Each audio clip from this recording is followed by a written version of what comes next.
handicap est une limitation de capacité et de possibilité d'une personne à accomplir un geste ou à interagir avec son entourage. Une personne peut avoir un handicap dès sa naissance ou encore au cours de sa vie. Mais comme vous le savez, bien évidemment, dans notre société, les personnes vivant avec un handicap ont souvent des difficultés à s'intégrer, soit sur le plan professionnel ou encore le plan social et même sur le plan amoureux. Lorsqu'on entend le mot handicap, on est souvent animé par un sentiment soit de gêne ou encore de peur et même de complexe.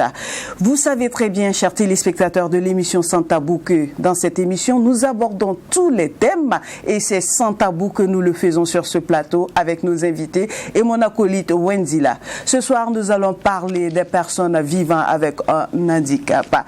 Et le sujet du jour, il s'agit de savoir si un handicap peut être un frein à l'épanouissement d'une personne. Alors, installez-vous confortablement et on y va. Installez-vous confortablement. Bien le bonsoir à vous, amis chers téléspectateurs de l'émission Sans Tabou. Ce soir, nous évoquons un sujet assez sensible. Il s'agit de savoir si le handicap peut être un frein pour l'épanouissement d'une personne dans notre société d'aujourd'hui. Et comme invité, nous allons recevoir Madame Da Zeni. Elle est coach. Et notre deuxième invité, c'est une personne que vous connaissez très bien. Lui, il est humoriste, il est acteur. Et puis voilà, il s'agit tout simplement de Monsieur Ali Traoré et bien évidemment mon acolyte à qui je vais dire bonsoir d'abord. Oui, Émilie, bonsoir. Comment ça va, Wendy? Ça va très bien. D'accord. Alors, je sais que ce sujet aujourd'hui, ça va nous apprendre beaucoup de choses et ça va nous aider également à nous décomplexer si nous sommes dans cette situation ou si nous connaissons quelqu'un qui est dans cette situation. On aura un autre regard, bien sûr, à travers le débat sur le plateau ici, avec nos invités. Merci, tu l'as bien dit, hein, le complexe et puis surtout comment nous voyons ces personnes-là. J'ai déjà donné le nom de nos invités, alors Zeni, ou bien je vous appelle Madame Da? Comme vous voulez. Zeni, je préfère ça, c'est... Zeni pour les intimes. Oui. Non, pas du tout. Je trouve Zeni assez extraordinaire, moi je préfère beaucoup Zeni. J'aime aussi. D'accord, vous êtes coach, hein? Bonsoir. Oui, bonsoir. Comment vous allez? Oui, bien. D'accord, ravi de vous recevoir sur notre plateau. Merci. Et notre deuxième invité, je disais tout à l'heure, c'est Monsieur Ali Traoré. C'est celui que beaucoup vont le reconnaître sous le nom de Ali Poré. Premier, merci beaucoup. Comment ça? Voilà. Il y a le deuxième? Non, mais premier, voilà. Voilà, peut-être qu'il y a un deuxième. C'est l'unique d'ailleurs. Et il est très inspirant ce monsieur et moi je suis vraiment honorée de vous recevoir sur ce plateau. Merci grandement. Vous faites partie d'un de mes acteurs préférés au Burkina. Wow. Voilà, vous êtes très talentueux. Avec vous ce soir, nous allons parler de ces personnes qui vivent avec un handicap. Donc, quel est le regard que les gens portent généralement sur ces personnes-là? Zeni, je vous pose la question d'abord. D'accord. Pour ma part, ce regard avait une connotation assez négative pour les débuts. Ça veut dire qu'avant, les gens pensaient que c'était soit une situation de malédiction ou que la personne n'avait pas, comment on dit, de la chance en fait.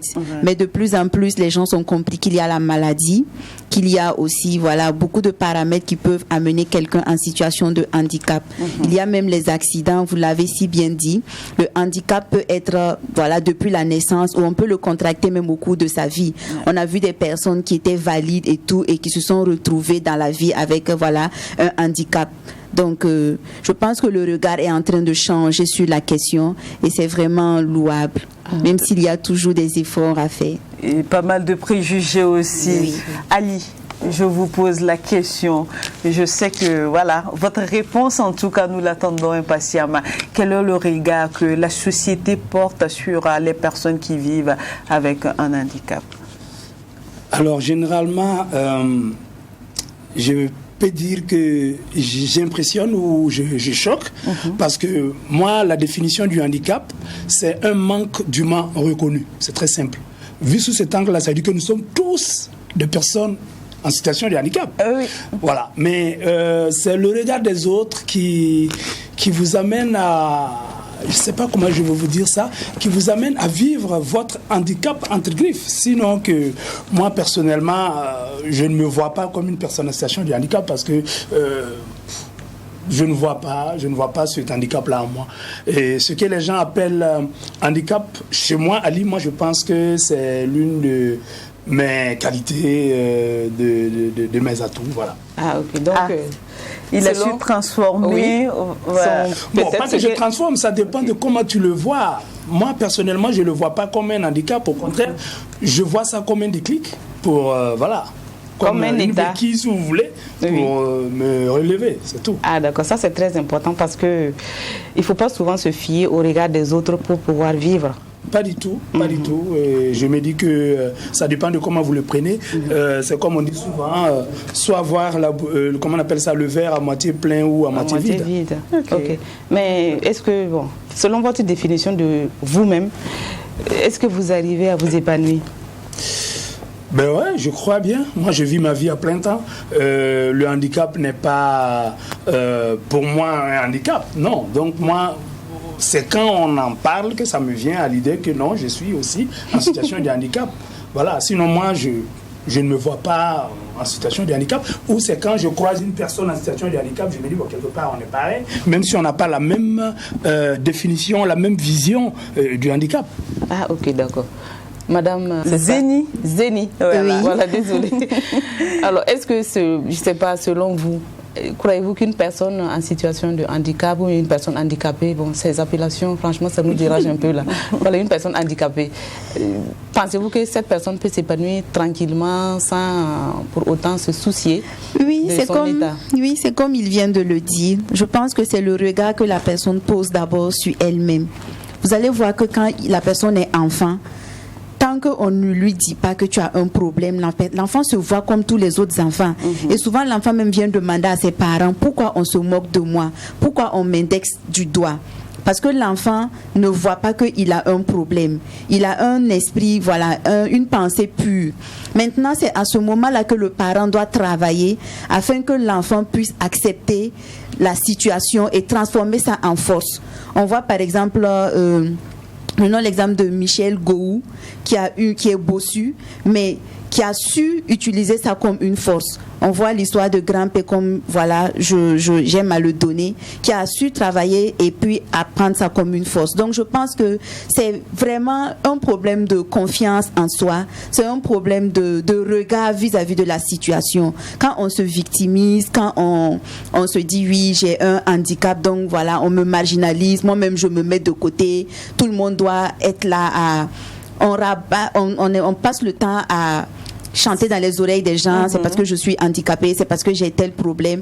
Finalement, ça devient compliqué, on ne peut pas s'épanouir. Sinon, oui, on peut vraiment s'épanouir étant en situation de handicap. Ça veut dire qu'à un moment donné, les gens ne voient plus le handicap, mais les gens voient la personne derrière ce handicap-là. Donc, oui, je pense qu'on peut s'épanouir.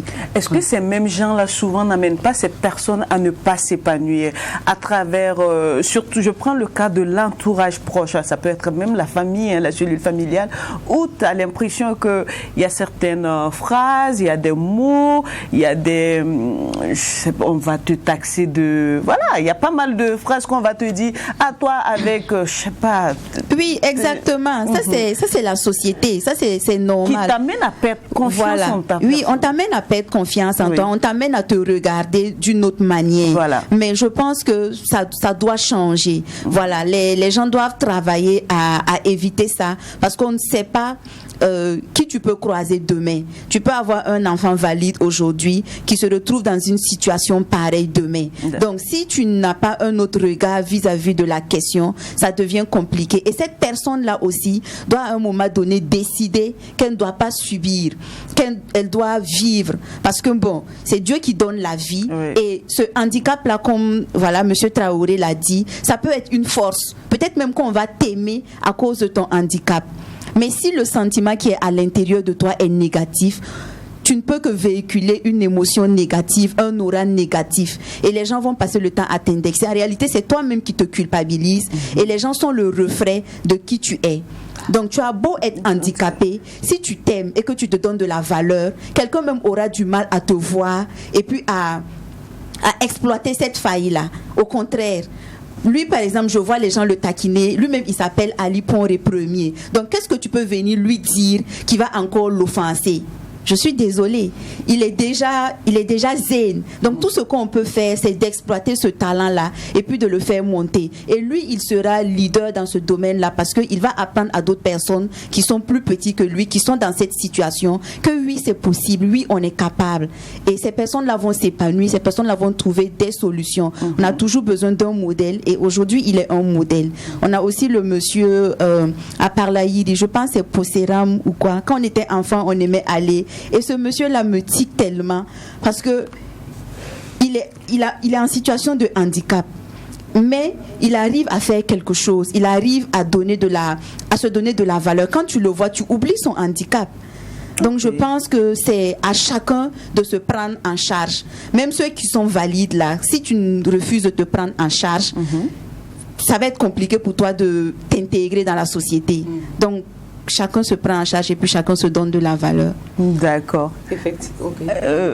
Ok, d'accord. Ali, c'est vrai que voilà, vous avez su exploiter, vous avez une confiance énorme en vous. Est-ce pareil pour... je suis sûre que vous connaissez pas mal d'amis qui sont dans cette situation. Est-ce que ces personnes-là arrivent vraiment à surmonter cela comme vous? Alors, ça n'arrive pas chaque fois, oui. Mais je dirais que il y a des personnes qui sont en situation de handicap, mais qui arrivent quand même à s'affirmer, à s'afficher positivement dans la vie. Et généralement, c'est comme elle vient de le dire, ça dépend de votre entourage. Parce que vous pouvez naître dans une famille où on vous apprend à vivre votre... malheur entre griffes. Voilà. Et comme vous pouvez naître dans une famille où on va vous protéger, on vous permet, au même titre que les autres enfants, à vous épanouir aisément. Donc, ça dépend des familles. Et souvent même, il y a la surprotection, c'est-à-dire en voulant bien faire, on passe à côté. Voilà. Donc, pour dire tout simplement que ça dépend de votre entourage, ça dépend également de l'environnement dans lequel vous avez évolué. Et ça dépend aussi du type de handicap. Et comment le handicap aussi est survenu. Moi, personnellement, j'ai jamais marché de ma vie. Le handicap m'a pris quand j'avais 8 ans, 8 mois, selon ma mère. Donc, moi, j'ai connu la vie comme ça, avec ma situation, et je la trouve normale. C'est les autres qui pensent que c'est pas normal. Moi, je m'en fous, je n'ai rien à cirer. Donc, ça ne me choque pas, j'ai pas de regrets, mais j'imagine quelqu'un qui a connu sa validité au cours de la vie, il perd cette validité-là, il contracte ce handicap-là. Bon, je ne peux pas, parce que il est difficile de rentrer dans sa peau et de voir comment il voit ce handicap. Mais moi, personnellement, et d'autres qui sont dans mon cas, je ne pense pas que ce soit un handicap en tant que tel. Voilà, je peux dire que c'est comme, comment je vais dire ça, c'est un défi que vous devez relever. Mais voilà, c'est pas une fatalité. Voilà. Vous ne vous êtes jamais senti stigmatisé quelque part ou voilà, négligé? Ben oui, mais ça c'est le regard des autres. D'accord. C'est les autres qui pensent que on est des sous-hommes parce que j'ai une jambe folle ou peut-être parce que j'ai, comment on appelle ça, un œil qui ne voit pas bien, ou peut-être il y en a qui ont des problèmes d'expression. Ils pensent que c'est un handicap. Moi personnellement, souvent je rencontre des gens qui pensent que je fais pitié parce que c'est une situation de handicap. Et dans ce même moment, moi eux ils me font pitié parce que avec leur validité entre griffes, je suis sûr qu'ils m'arrive pas à la cheville. Donc voilà, ça dépend de comment vous prenez votre handicap. Au passage, j'aime beaucoup cette confiance que vous avez en vous. C'est passionnant, il me fascine tellement. C'est vraiment un beau témoignage, je trouve. Mais bon, on va rentrer dans notre sujet. Voilà. Parce qu'on a parlé d'épanouir, de s'épanouir dans son état, en étant handicapé. Est-ce que par rapport aux relations amoureuses, est-ce que vous avez un problème là-bas, comme vous êtes en état de... Alors, en situation de handicap. En tant que personne handicapée, oui, j'ai rencontré pas mal de problèmes, même à l'adolescence, au collège. Quand on aspirait à draguer des go, il y en a qui me disaient que je suis audacieux. Tout simplement parce que je suis en situation de handicap. Elles trouvent que c'est de l'audace de venir vers elles. Et ça peut être une qualité aussi. Oui, mais c'est pour cela que je dis, dans ma peau de personne handicapée, je dis oui. J'ai rencontré pas mal de problèmes par rapport à ça. Et même à l'adolescence, mes premières copines étaient des blanches parce que les filles africaines ne voulaient pas sortir avec la personne handicapée que je suis. C'était comme ça, il faut le dire. Mais en tant que artiste, en tant que voilà la vie artistique que je mène, c'est pas la personne handicapée qu'on voit, mais c'est l'artiste. Ça devient autre chose. Et quand je suis en face de ces gens, ils ne voient pas la personne handicapée, ils voient l'artiste. Vous voyez, donc c'est pour cela que je dis, en tant que personne handicapée, on peut essuyer pas mal de frustration. Par rapport à votre situation, vous avez des difficultés pour avoir une vie sentimentale assez épanouie. D'accord. Il y a le regard des autres, il y a le que dira-t-on.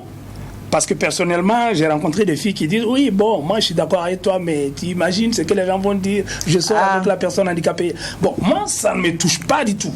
Je comprends la situation, mais j'imagine une personne handicapée qui se sent marginalisée, on lui sort ça, mais imaginez ce qu'il peut ressentir. Voilà, moi personnellement ça ne me dit rien, parce que je sais que moi aussi j'ai mon style de go, et même ta validité, si tu n'es pas dans ce cacan là, moi je m'en fous, je sais que... il a ses goûts, lui. Alors, Zéna, vous êtes coach, et de ce que vous savez déjà, est-ce que vous pensez que nous les femmes d'abord, est-ce qu'on arrive à accepter ces personnes vivant avec un handicap? Je pense que c'est d'abord une question de culture. Ensuite, c'est comme il a dit, c'est le regard de la société. Si quelqu'un n'est pas capable de s'estimer, de s'affirmer, il est difficile pour elle de sortir avec une personne en situation de handicap. Parce qu'elle va se dire, moi je veux bien, mais qu'est-ce que mes parents vont dire? Qu'est-ce que ma famille va dire? Qu'est-ce que mes amis vont dire? Surtout les amis. Parce qu'il y en a qui vont dire, oui, pourquoi tu sors avec un handicapé? Pourquoi tu fais ci? Pourquoi tu fais ça? Donc la personne est gênée. Donc elle préfère sortir avec l'individu en cachette, et c'est pas vraiment intéressant. Donc je pense que c'est pas le handicapé qui a un problème, mais c'est la fille en face qui a un problème de confiance en elle, qui ne s'assume pas. En quelque sorte. C'est ça, mais c'est un manque de confiance, parce que elle a besoin de l'approbation de ceux qui sont autour d'elle pour pouvoir avancer, ce qui ne devrait pas être le cas. Ok, mais maintenant, bien vrai, la personne aime la personne handicapée. Mais qu'est-ce qu'il faut, en plus de l'amour, pour pouvoir accepter cette relation? Je pense que la question ne devrait pas se poser. Qu'est-ce qu'il faut parce que si on me demande... L'amour est là. Si on me demande, est-ce que vivre avec une personne handicapée, est-ce que, est-ce qu'il y a des difficultés? Je peux dire, voilà, me prononcer là-dessus. Me demander qu'est-ce qu'il faut pour... En plus de l'amour. Je dis, non, qu'est-ce qu'il faut en plus de l'amour? C'est une personne comme toute autre. Quand tu décides de l'aimer, tu l'aimes entièrement.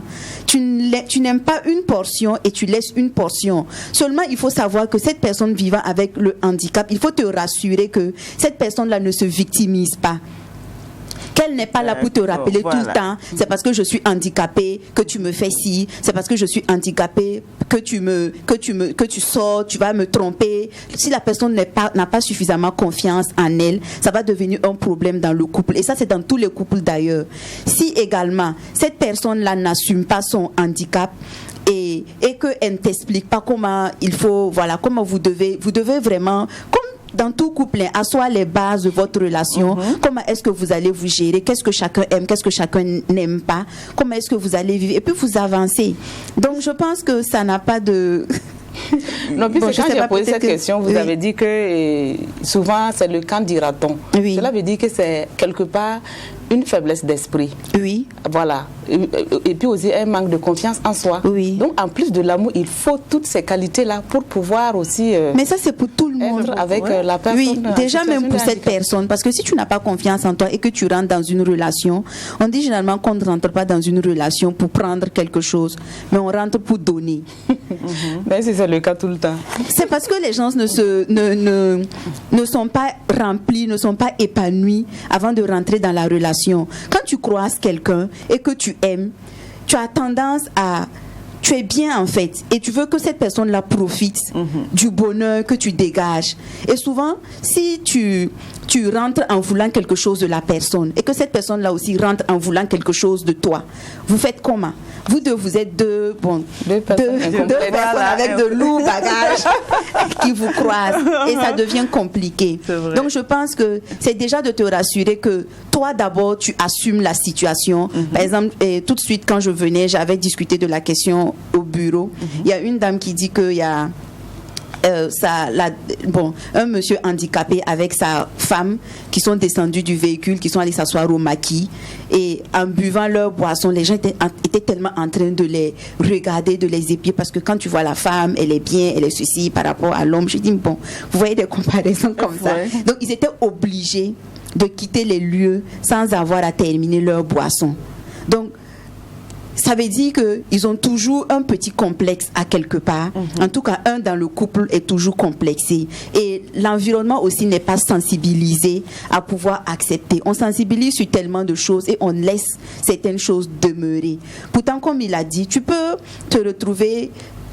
On peut marcher normalement et puis un coup comme ça, on ne marche plus. On fait comment? Ça peut arriver à tout le monde. Ça peut arriver à tout le monde, mais je vais poser la question à M. Traoré. Vous savez que la plupart du temps, il ne faut pas qu'on se voit la face. On sait qu'on rencontre dans nos sociétés, comme elle a dit, le couple qui est venu pour prendre un pot et puis les gens regardent la carrure, je vais dire le standing de la dame pour se demander mais pourquoi elle accepte ce monsieur. Est-ce qu'à quelque part, il n'y a pas quelque chose qui est derrière cette personne en situation de handicap, comme on peut le dire, entre la richesse? Oh, ça peut arriver. Ça peut arriver, mais c'est pas ça généralement. Ça dépend de la personne en situation de handicap, parce que si tu peux aller déjà même en tant que personne en situation de handicap, aller en boîte ou aller dans un bar, dans un maquis, ça veut dire que tu es décomplexé. Parce qu'il y a des personnes handicapées qui n'osent même pas aller dans ces lieux-là. Bon, moi, personnellement, j'ai un centre d'écoute où les gens viennent raconter tout ce qu'ils ont comme problème. Et il y a des personnes handicapées qui viennent aussi exposer leurs problèmes. Il y en a qui sont vraiment complexés, mais complexés de chez complexés, quoi. Tu ne peux pas imaginer. Et il y en a aussi qui sont cachés dans leur famille. Il faut aller causer avec eux, les faire comprendre et les sortir petit à petit de leur carcan de personnes marginalisées, tu vois. Donc c'est difficile. Mais c'est pas parce que la personne là est riche que les filles sortent avec la personne parce qu'elle a un handicap. Ça peut arriver, hein, mais c'est pas dans tous les cas. Voilà. Moi, personnellement, je vais m'amuser, je vais en boîte, je vais dans les maquis. J'oublie généralement mon handicap. C'est quand je croise une personne en situation de handicapé que ça me revient, voilà, l'idée que je suis comme lui. Honnêtement, je ne vis pas mon handicap. Moi, je vis ma vie tranquillement. Mais maintenant, bon, je reviens à ma question. Oui. Bon, on prend l'exemple de deux personnes en situation de handicap. L'un est riche et puis l'autre est pauvre. Vous croyez qu'il n'y a pas... celui qui n'a pas assez de, je vais dire, de moyens, est-ce qu'il a la chance d'avoir une relation épanouie? Bon, c'est difficile dans ce cas. C'est difficile, je le dis, parce que dans nos mœurs, on nous dit sortir avec une personne handicapée, c'est comme si tu sortais avec un sous-homme.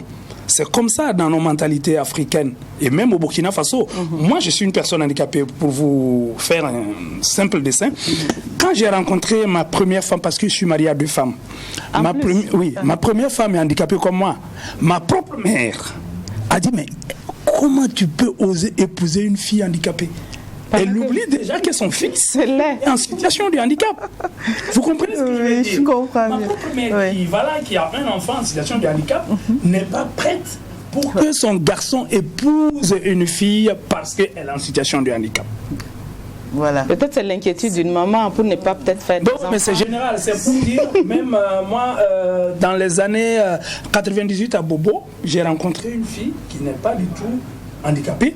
Et quand on allait dans sa famille, il y a sa propre tante qui lui a demandé, mais est-ce que les garçons sont finis à Bobo pour que toi, tu veuilles sortir avec une personne handicapée? C'est le poids de la société, parce que on nous fait comprendre que nous ne sommes pas comme les autres, et souvent les parents ne veulent pas que leurs enfants sortent avec des personnes, que ce soit un garçon ou une fille en situation de handicap. Le que dira-t-on? Donc c'est ça seulement le gène. Donc ça fait que si vous n'avez pas les moyens et que vous êtes en situation de handicap, c'est difficile d'avoir une relation, en tout cas amoureuse, assez épanouie. Ça, il faut le dire. Ok. Voilà. Ben, nous dégageons assez d'ondes positives sur ce plateau. Hein. Mais bon, sachez que aussi on a fait un micro-trottoir, hein, un élément que je vous invite à suivre attentivement. Les Waravilans ont donné leur avis. On va regarder puis on revient juste après.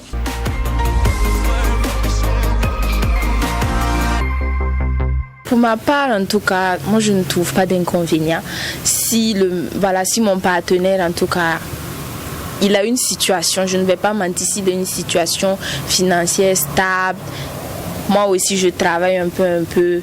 Bon, moi je trouve qu'il n'y a pas de problème. L'amour dépasse ça au fait. Donc qu'il soit handicapé ou pas, si je l'aime, bon, on y va quoi.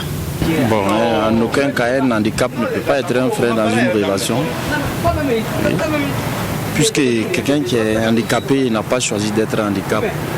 Bon, l'handicap, ça peut être involontaire, comme ça peut être, bon, toi-même, tu l'as cherché. Par exemple, quelqu'un qui se permet de faire des approbations avec un engin comme ça, il peut s'handicaper. S'il s'handicape là, bon, c'est lui-même qui a cherché son handicap. C'est pas pour autant qu'il ne tombe pas amoureux. Quand une personne est handicapée, cela peut être un frein, en tout cas dans la vie amoureuse. En ce sens que, bon, de nos jours, il faut dire que les jeunes personnes veulent toujours avoir quelqu'un qui a tous ses organes en place, une personne qui n'a pas d'handicap.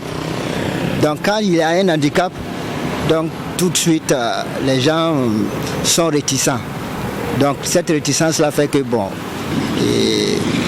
vraiment il n'y a pas cet engagement, en tout cas en amour pour ce qui concerne les personnes handicapées. Déjà même, les gens ne te prendront pas au même pied que les autres. Voilà, les gens te verront. Ce sera difficile d'éprouver de l'amour, je pense. Il y aura peut-être un sentiment de pitié ou d'exploitation qui va venir d'un moment ou à un autre. Donc les personnes handicapées, c'est vraiment difficile pour eux de trouver l'amour, je pense en tout cas. Je peux aimer un handicap sans problème parce que c'est pas... Ça peut arriver à tout le monde aussi. Donc, c'est pas la peine de sous-estimer un handicap. Bon, je me dis que c'est faisable, c'est possible. Pour moi, l'handicap, c'est dans la tête. Lorsqu'on est prêt à faire plein de sacrifices, lorsqu'on s'aime vraiment, c'est possible de le faire, je crois. Nous sommes de retour sur le plateau de l'émission Sans Tabou et avec nos invités, nous parlons des personnes vivant avec un handicap. Est-ce que cela peut être un frein pour leur épanouissement? Donc, Zénie plutôt, vous avez écouté notre élément avec des avis assez divergents. Qu'est-ce que vous en pensez de ce qu'ils ont dit? Je pense que chacun donne son point de vue. Voilà, chacun dit ce qu'il pense. Le souci, c'est que on ne communique pas assez là-dessus et le sujet est vraiment tabou. Donc les gens ont vraiment peur de se lancer dans ce genre d'aventure. Souvent, c'est pas une question de sentiment, c'est une question de méconnaissance de tout ce qui peut se passer autour.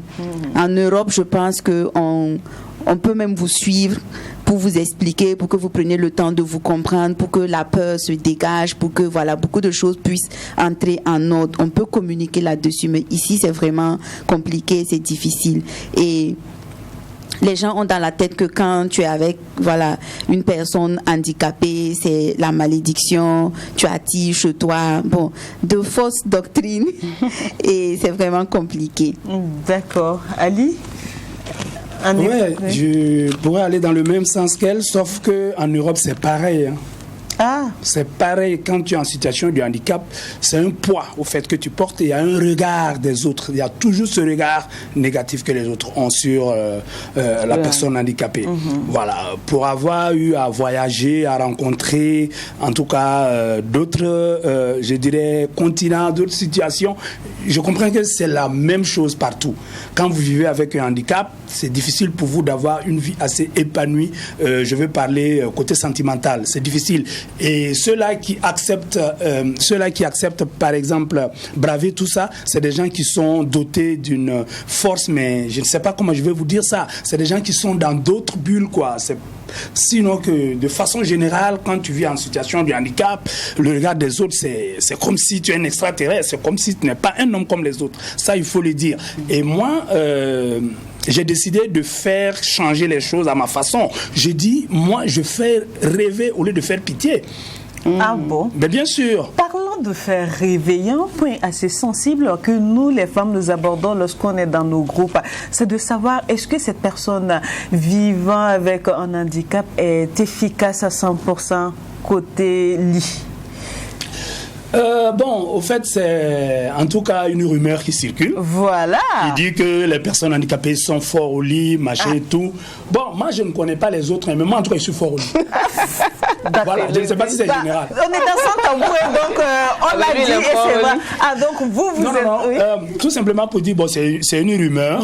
Sinon que si vous sortez avec une personne handicapée qui sait, parce que ça, il faut le dire aussi, que c'est difficile pour elle d'avoir une relation sentimentale assez posée.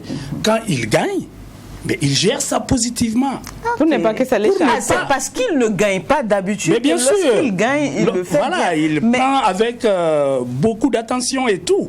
Ils sont attentionnés généralement. Donc ça fait que les gens trouvent que non, attends, ces gars-là, non, c'est la peur, c'est la crainte. Moi, personnellement, je m'en fous, je vis ma vie et si tu n'es pas dans le style, moi, je passe à autre chose. Est-ce que cette personne-là peut pratiquer toutes les positions et tout? Ouais, sauf s'arrêter en équilibriste, quoi. C'était ça, mais voilà. D'accord. Donc, non, pour dire qu'ils vivent leur vie. Okay. Et pour dire, nous aussi, nous sommes capables de faire des choses que des personnes avec leur validité ne pourront jamais faire au lit, entre guillemets. Voilà. Parce que c'est la rumeur qui circule. Non, au fait, et pas on a tendance à dire que voilà. C'est tout. Moi, je dis ça souvent pour faire rire avec les amis. Je dis, nous, on a des jambes frêles et tout. Donc, il y a des passages assez étroits où nous, on peut passer. Et d'autres personnes à leur validité, là, imaginez un peu leur masse physique, ils ne peuvent pas. Bon, c'est juste pour faire rire, mais bon, pour dire que nous avons nos qualités, nous avons nos défauts. Et le handicap peut être une qualité quelque part. Moi, personnellement, c'est mon cas. Moi, mon handicap, c'est ma qualité. Voilà. Donc, il y a une partie, Émilie, où il a soulevé, parce que je suis dans le domaine, du handicap, et il a même dit que même en Europe, le regard qu'on porte sur la personne handicapée est vraiment différent. Effectivement, c'est pas faux. Mais maintenant, je reviens à notre coach. Est-ce que souvent, c'est pas le déni des parents, comme ce que Ali vient de dire, que sa maman même lui a demandé, mais pourquoi toi tu viens avec une fille handicapée? Tu veux te marier à une fille? Est-ce que c'est pas le déni, le fait de refuser cet état de l'enfant qui fait que souvent les parents... Non, se comporte de la sorte. Je ne pense pas que ce soit un déni. Je pense qu'elle protège son fils. Elle se dit déjà que si son fils est en situation de handicap, aller prendre une personne qui est dans la même situation que lui, ça va devenir un double fardeau. Comment est-ce qu'ils vont faire pour gérer? Je pense que elle n'a pas vu le côté, je ne pense pas qu'elle ait pensé au côté physique de la chose. Voilà, elle a dû penser au fait qu'elle voulait une personne valide qui puisse aider son fils là où il ne pouvait pas peut-être, venir compléter son fils. Maintenant, c'était à elle de demander à son fils, est-ce que tu es sûr qu'avec la dame, vous allez pouvoir être un et vous compléter? Et lui, il allait répondre oui, ça peut aller. Donc moi je dirais que c'est pas le côté physique comme ça là qui a dérangé la maman, mais c'est plutôt le fait que elle craint, elle se dit que si la personne est valide, la personne peut peut-être l'aider à faire telle tâche, telle activité par rapport à quelqu'un qui est dans la même situation. Je pense. Maintenant, après, je ne sais pas quelle est la mentalité, comment est-ce que la culture intervient et tout. Et parlant aussi, ici nous parlons des hommes en situation de handicap, mais les femmes, est-ce que les femmes ont la chance de se marier et d'avoir des relations épanouies? Quand on dit relations épanouies, d'être mariée à une personne valide, les femmes en situation de handicap. Parce que généralement, nous voyons souvent des femmes handicapées qu'on enceinte, on ne voit pas qui l'a enceintée, mais quand même la femme est enceinte et puis elle fait des enfants. Alors, ça dépend de comment vous comprenez au fait la situation du handicap de cette dernière-là. Parce que c'est vrai, les femmes handicapées vivent un double handicap, du simple fait qu'elles sont handicapées et aussi parce qu'elles sont des femmes. Ouais.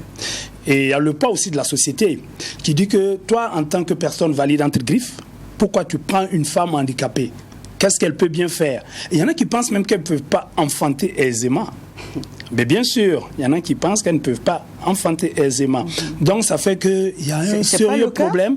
Non. Okay. Moi, personnellement, ma femme, quand elle était enceinte, on a préparé tout. Puisque ma maman est sage-femme, ils ont préparé une césarienne parce que pour eux, il fallait intervenir. Elle a accouché d'elle-même. Okay. Des jumeaux en plus. Oh, félicitations. Voilà. Et tout le monde était inquiet. Papa, maman, et on a préparé tout pour faire une césarienne.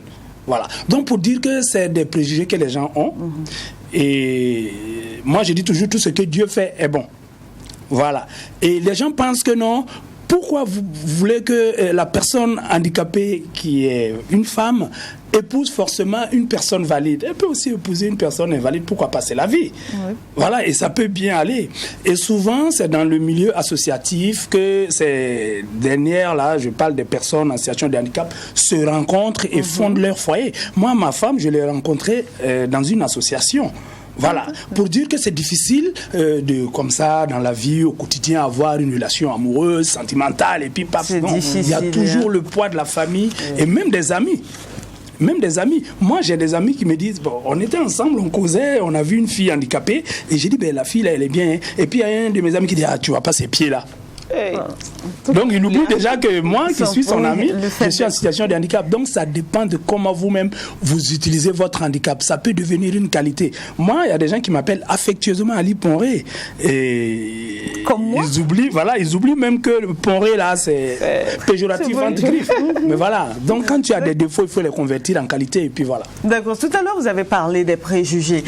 Moi je voudrais qu'on en parle vraiment. Est-ce que c'est pas souvent aussi certaines personnes vivant avec le handicap qui amènent des gens à avoir des préjugés vis-à-vis d'eux?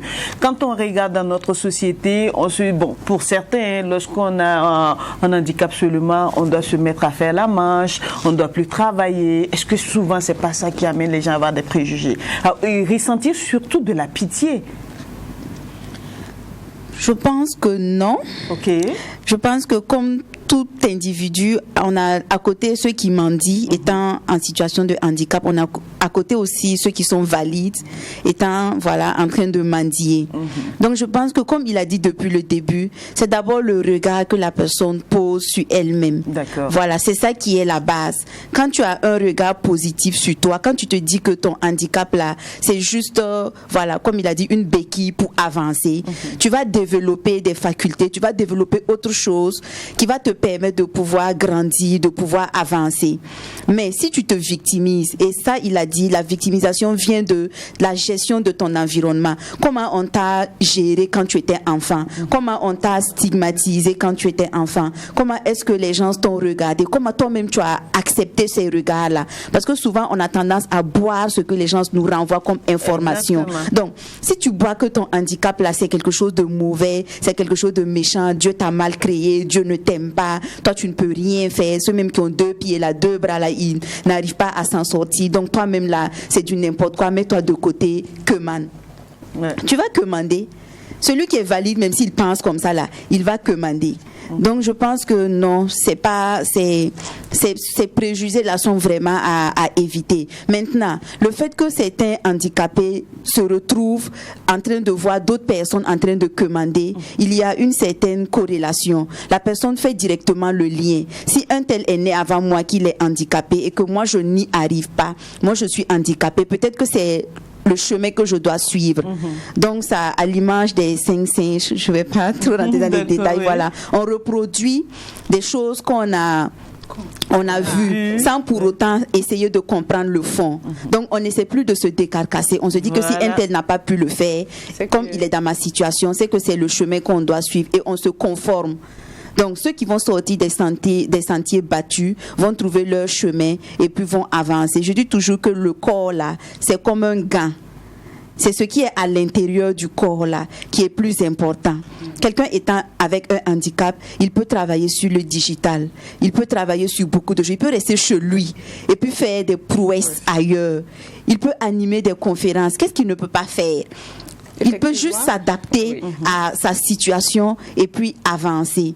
ce qu'on pourrait peut-être, le sujet sur lequel on pourrait peut-être s'attarder, c'est qu'est-ce que la société fait pour faciliter l'insertion de ces personnes-là par rapport au déplacement, par rapport à certaines activités, mais ne les mettons pas de côté comme si c'est pas des personnes, comme si c'était des sous-personnes. Prenons-les, voilà, les tels qu'ils sont, et maintenant facilitons vraiment l'accès au bus, l'accès à ceci, à cela, pour qu'ils se sentent bien, quoi. Ça, c'est une interpellation, c'est très intéressant parce que tout dernièrement, on a assisté à une conférence et c'était une personne qui avait un handicap au niveau des yeux.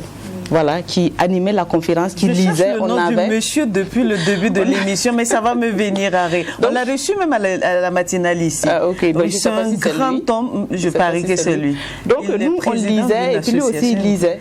Oui. C'était extraordinaire. Moi, je me demande, mais comment on peut lire avec la main? Il avait son téléphone également. Ah oui, le braille, oui. Manipuler son téléphone. Exactement, voilà, M. Souleymane. Sans problème. Donc, non? Oui. Voilà, merci, c'est lui. Donc, pour dire que, soutenir ce que tu as dit, le handicap n'est pas une fatalité. Mais moi, je dirais autre chose. Moi, je ne dirais pas que c'est la société qui doit me permettre d'être épanoui, machin et tout. C'est moi, je dois m'imposer à cette société-là. C'est ma façon de voir la vie qui va amener cette société à changer de regard vis-à-vis du handicap.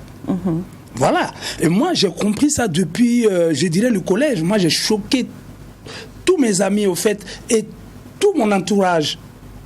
Pendant tout ce temps-là, je choquais les gens seulement par ma façon de faire, ma façon de m'habiller, ma façon de vivre, d'aller en boîte, de m'amuser. Mais attends, il faut oser dans la vie. Dans la vie, il faut toujours oser. Et il faut montrer que nous pouvons aller très loin. Et montrer aux gens qui ne doivent pas vous fixer des limites. Moi, on ne me fixe pas de limites. Je suis la seule personne qui peut me fixer des limites. Ce n'est pas parce que je suis en situation de handicap que vous pouvez penser dans votre tête que je ne peux pas faire ci, je ne peux pas faire ça. Non, je suis la seule personne qui peut me fixer des limites. Personne ne peut me fixer des limites. Voilà. C'est comme ça, moi, je prends la vie. Et je dis toujours aux gens, allez jusqu'au bout de vos idées. Quand vous avez une idée, allez jusqu'au bout. Parce que ne permettez pas à ces gens-là qui se disent valides de vous rabattre et de vous dire que vous n'êtes pas des hommes comme les autres. Qu'est-ce qu'ils ont de plus que vous? Rien, c'est la validité. C'est pour dire, je marche, je parle, je vois. Tu peux marcher sans aller nulle part. Tu peux parler sans rien dire. Tu peux regarder sans voir. Ça veut dire tout. Donc dans la vie là, allez-y, vivez votre vie comme vous l'entendez. Voilà, vous l'entendez. Mais il ne faut pas que quelqu'un vienne vous dire, parce que vous êtes handicapé, vous ne pouvez pas faire ci, vous ne pouvez pas faire ça. Non. Sinon, vous pouvez tout faire, absolument tout. Peut-être même faire mieux que les personnes. Ali a dit, et ils le font bien. On a aussi des internautes, Ali, qui ont participé à l'émission sur la page Facebook. Donc, Wendy, là, on t'écoute maintenant. Nous avons la réaction de Nafi Sorgo. Elle dit que, à mon avis, le handicap ne doit pas être un frein à une relation. Pour le choix de son partenaire, on promet d'être là pour le meilleur et pour le pire. Pourquoi être prêt pour le bonheur et non le pire? À savoir si la relation était réellement basée sur l'amour. Quand on épouse une personne, on doit s'attendre à tout. Tu abandonnes ton partenaire pour qui? Pour que qui le prenne ou la prenne? Le handicap peut légèrement jouer sur la relation, mais pas jusqu'à freiner. Alors, ici, nous avons vraiment un témoignage. C'est Ginette Yamero qui nous dit que, moi, personnellement, je ne pense pas. Quand on aime vraiment, ce sont des détails. Mais malheureusement, beaucoup d'hommes ou femmes voient cela comme un frein, surtout au quand dira-t-on. Souvent, même dans notre propre famille, belle famille, l'entourage qui vous étiquette ou celui concerné. Je suis la preuve victime de moqueries, préjugés depuis toute petite, 3 ans, jusqu'à nos jours. J'ai un handicap visuel et aujourd'hui j'ai un époux formidable qui est là depuis tout jeune, 10 ans aujourd'hui, et est toujours là, me respecte, est toujours là, me respecte et ne se gêne pas de me dire que je suis belle, ma fille sans souci, et n'a jamais essayé ou de me poser la question à savoir pourquoi et comment j'ai eu mon handicap. Il faut le courage, la confiance en soi, rester positif et se donner de la valeur soi-même avant de voir au-delà, parce que personne ne veut et souhaite être à la place de l'autre, mais la vie nous réserve beaucoup de surprises. Alors nous avons la réaction de Théophane Dama. Lui dit que toute relation Dans toute relation, il y a un but qui est recherché par chaque partenaire. Et le handicap peut être un frein à cette relation selon qu'il est substantiel, lié au physique ou sensoriel, lié aux 6 sens de l'homme. Par ailleurs, la période à laquelle le handicap est survenu joue également avant ou pendant la relation, et dans ce cas, c'est le degré d'amour que porte le partenaire sain d'esprit qui déterminera la suite de la relation. Nous avons un dernier intervenant, lui c'est Ulrich Kologo. Lui il dit que acceptons-le et avouons-le. Oui, le handicap peut être un frein dans le choix d'une relation, dans la mesure où l'homme a toujours cherché le meilleur choix, à défaut le moindre. Maintenant, l'éducation peut contribuer à dépasser cette manière de voir les choses, ce qui justifie que des gens d'autres pays vivent mieux que d'autres sur ce sujet. Tout homme ou femme est un handicapé ambulant d'une manière ou d'une autre. Shalom. Voilà les réactions des internautes qui sont vraiment plein de sens, Émilie. Chacun d'entre eux vraiment a laissé un message assez, je vais dire quoi, sensibilisateur quand même, oui, voilà, de Ginette en passant par Ulrich et autres, et Théophane, voilà, on vous dit vraiment merci d'avoir participé à cette émission, et vous aussi n'hésitez surtout pas d'aller sur Facebook, la page de l'émission qui s'écrit Sans Tabou -3 TV, vous pouvez laisser vos commentaires ou encore vos messages privés.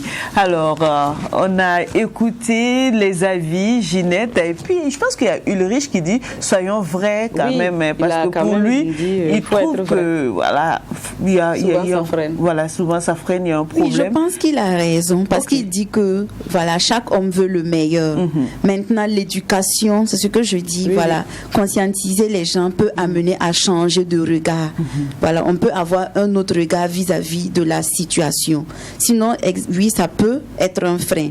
Maintenant, si la personne comprend ce que c'est qu'un handicap, si la personne sait que tout le monde est handicapé, ambulant, si la personne accepte la situation, elle peut porter son regard vers une personne handicapée et l'assumer sans problème. D'accord. Ali, est-ce que vivre avec une personne en situation de handicap, c'est pas un fardeau? Est-ce qu'il n'y a pas plus d'efforts à fournir? Oui, on peut dire cela parce que le handicap, en tout cas pour d'autres personnes, surtout les femmes, c'est assez lourd à porter pour elles-mêmes et même pour son entourage. Je prends pour exemple, quand on a eu notre premier enfant, je parle de ma femme handicapée et moi, elle avait ce problème-là, comment tenir son bébé. Donc il fallait l'assistance d'une tierce personne que nous allons prendre en charge, qui va s'occuper du bébé. Là, c'est les moyens. Pour dire que si vous avez les moyens, il n'y a pas de problème. Mais si vous n'avez pas les moyens, il y a forcément un problème. Et des fois, ça fait pitié de voir une personne qui est, comment on appelle ça, un cul-de-jatte, c'est-à-dire une personne qui a même le sort avec son bébé au dos. C'est assez fort, non? Donc ça peut être un fardeau. Ça peut être dans certains cas un fardeau, mais dans d'autres, ça peut être aussi aisément à porter.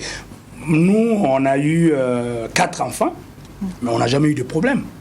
Vous avez été assisté, c'est ça? Mais bien sûr, voilà, et nous payons cette assistance-là. Mais dans ce cas, il n'y a plus de handicap. Mais bien sûr, c'est ce que j'ai dit. Même dans les familles où les gens ne sont pas en situation de handicap, quand vous n'avez pas assez d'argent, la maman doit s'occuper du bébé et tout, mais c'est un fardeau. D'accord. Voilà. Mais étant dans une association, est-ce qu'il n'arrive pas qu'à un moment donné, lorsque le handicap intervient, pendant qu'on est marié, la personne était valide au préalable, l'un des partenaires ne s'éclipse pas souvent? La plupart du temps, c'est comme ça.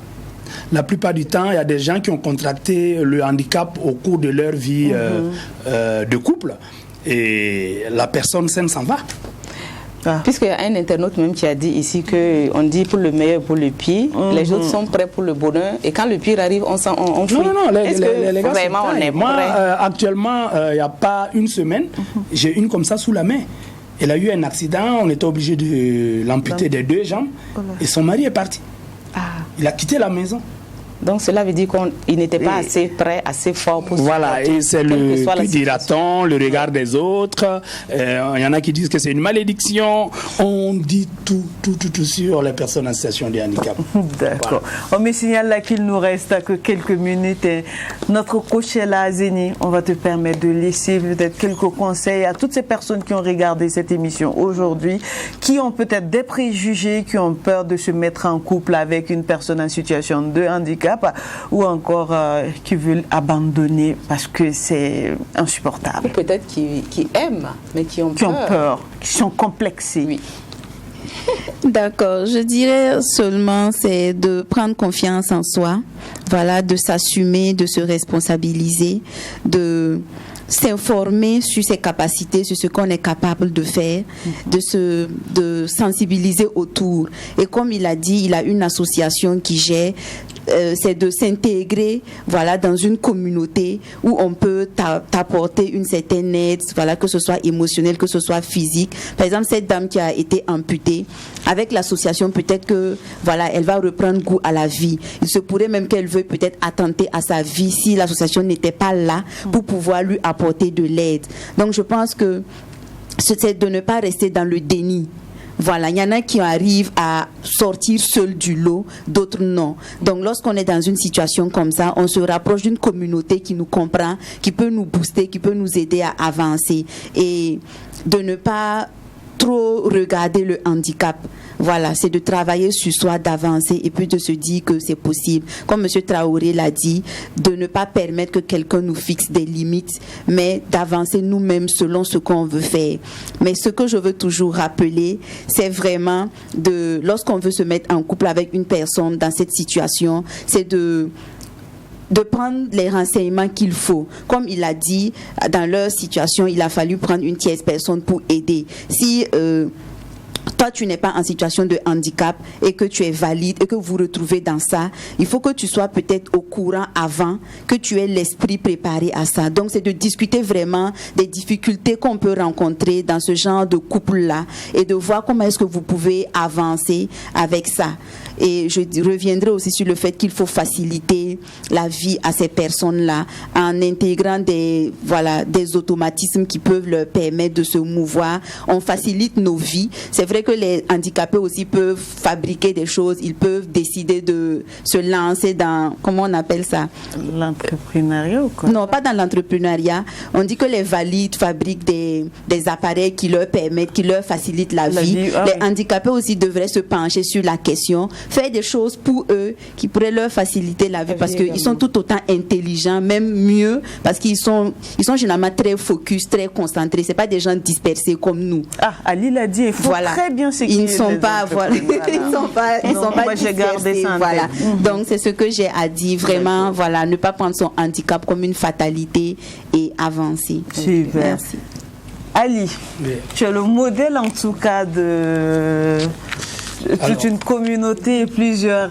Je ne dirais pas, en tout cas, que j'ai la prétention d'être un exemple, mais quand même, j'essaie de tirer mon épingle du jeu. Et pour dire que, généralement, j'ai dit aux personnes handicapées, il n'y a pas de communauté de personnes handicapées, ça n'existe nulle part. Nous sommes des hommes et des femmes, comme tout autre, vivant avec nos différences, avec nos divergences, mais ensemble, nous pouvons faire des choses pour nous-mêmes et pour les personnes dites valides entre griffes.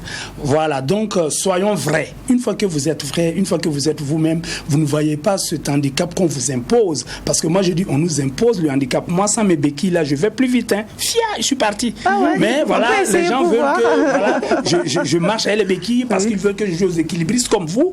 Et moi, je trouve que non, moi, je suis moi. Je vis ma vie comme je l'entends et personne ne va venir m'imposer quoi que ce soit. Et une fois que vous êtes dans ma bulle, vous-même, vous voyez que vous ratez quelque chose. Parce que avec les personnes dites valides là, ils pensent qu'ils sont au sommet de tout. Non. Non. Donc, on a toujours quelque chose à apporter à l'autre. On a toujours quelque chose de plus à apporter à l'autre. Il faut écouter, il faut analyser, il faut banaliser au fait ce que les gens disent, parce que moi je dis toujours le handicap ça peut être une qualité, mais est-ce que tu le prends comme une qualité cet handicap? Voilà, si toi tu le prends comme un défaut, eh bien tu vas sombrer. Voilà. Et moi, je ne veux pas faire des gens des prisonniers de moi, mes malheurs. C'est mes malheurs. Je vis ma vie comme je l'entends. Et ensemble, on peut aller loin. En oubliant que le handicap ne doit pas être un boulet au pied, mais le handicap doit être une béquille. Le handicap doit être un socle, ça doit être un pilier sur lequel vous devez vous appuyer pour vous propulser de l'avant. Voilà. Merci beaucoup, Ali. Merci, vous êtes fascinant. Je le dis. Merci beaucoup, Zénie. Franchement, je pense que ce soir, j'ai été bluffée. J'ai tellement aimé cette émission, Wendila. Oui, je te laisse en tout cas, moi, je crois qu'elle a tout dit. Il a également dit, parce que c'est un exemple qui est là. Et ce que je peux dire à tous ceux qui nous suivent, à toute la société d'ailleurs, parce que nous vivons ensemble, il faut voir la personne avant de voir son handicap. C'est tout. C'est très important. Voilà, c'est terminé, malheureusement. Je dis bien malheureusement pour ce soir. Ça a été tellement rapide. Je regardais Ali comme, voilà, ma star tout simplement, quoi. Mais bon, chers téléspectateurs, on espère avoir évoqué tous les points que vous voulez savoir. Mais si jamais ça n'a pas été le cas, on vous laisse le soin de continuer le débat sur la page Facebook de l'émission. Ce soir, on a parlé du handicap. Est-ce que ça peut être un frein pour l'épanouissement d'une personne? Et nous avons reçu Madame Zénie Da, elle est coach, et Monsieur Ali Traoré, il est acteur, il est humoriste et puis il est comédien. Je vous dis vraiment merci beaucoup. Et à vous, chers téléspectateurs, je vous souhaite surtout de passer une agréable soirée. On va se retrouver très bientôt pour une autre émission. En attendant, que Dieu bénisse le Burkina Faso.